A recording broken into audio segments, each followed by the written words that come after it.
Bonjour, vous êtes bien à l'écoute de Laïkino avec Jonathan, la chronique cinématographique de l'Union des familles laïques. Alain, après la première salve de films d'angoisse, vous voulez nous faire encore ronger nos ongles avec 3 films. La dernière maison sur la gauche, Seules les bêtes et Creepy. C'est parti. Eh oui, bonjour Jonathan, amis cinéphiles, bonjour. Alors, bien remis de nos films coréens de la dernière chronique. Eh bien, j'en remets une couche, mais pas de film coréen cette fois. Mais un américain, un français et un japonais. La dernière maison sur la gauche a connu 3 versions, dont une des années 60, réalisée par Bergman, et 2 autres, réalisées par 2 metteurs en scène américains. La version de 1972, comme je ne l'ai pas vue, je ne peux pas vous en parler.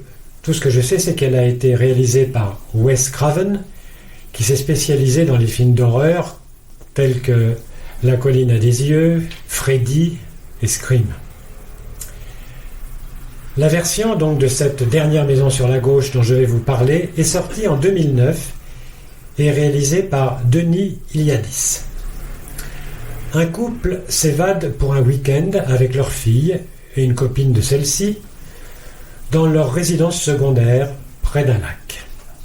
Le décor est posé, tout semble tranquille, paisible, mais les 2 fillettes vont être kidnappées par des individus qui vont les maltraiter terriblement avant que... Autant vous prévenir tout de suite, c'est un film très dur, violent, voire éprouvant, puisqu'on est pris en flagrant délit de soutien à l'autodéfense. Mais pour les amateurs du genre, tout y est. Un début un peu nunuche, des scènes chocs, des rebondissements, de la vengeance, tout y est.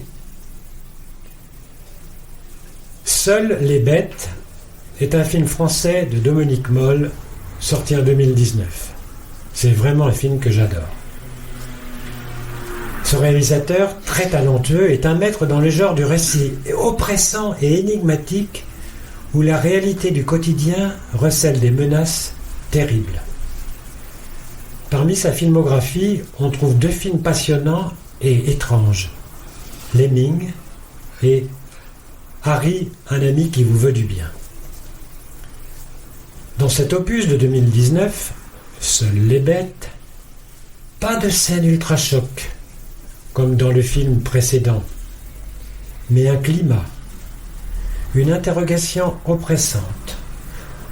On y avance comme dans une boîte de puzzle à la recherche des morceaux qui s'emboîtent. Un début déroutant, que l'on croit superflu, mais non. Et on part vers une autre voie, et on s'égare. Mais on est pris dans le jeu infernal que Dominique Moll maîtrise parfaitement. Je ne vous dirai rien de plus de l'histoire. Plongez-vous dans cet ovni et je vous assure, vous ne le regretterez pas. Et enfin, retour en Asie, au Japon, plus exactement pour Creepy, sorti en 2016 et réalisé par Kiroshi Kurosawa.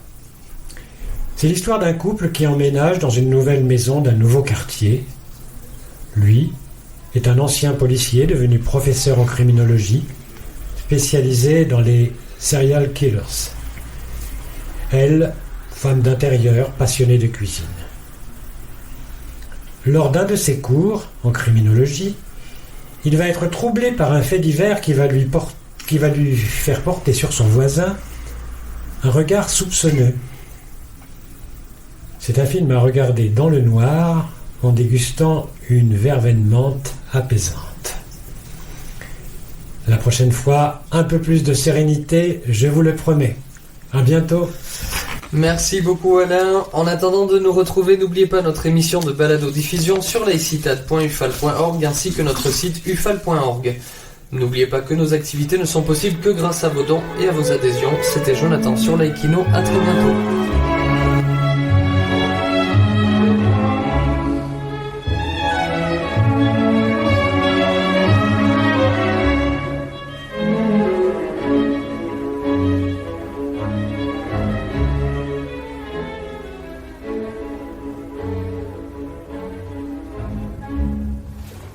Thank you.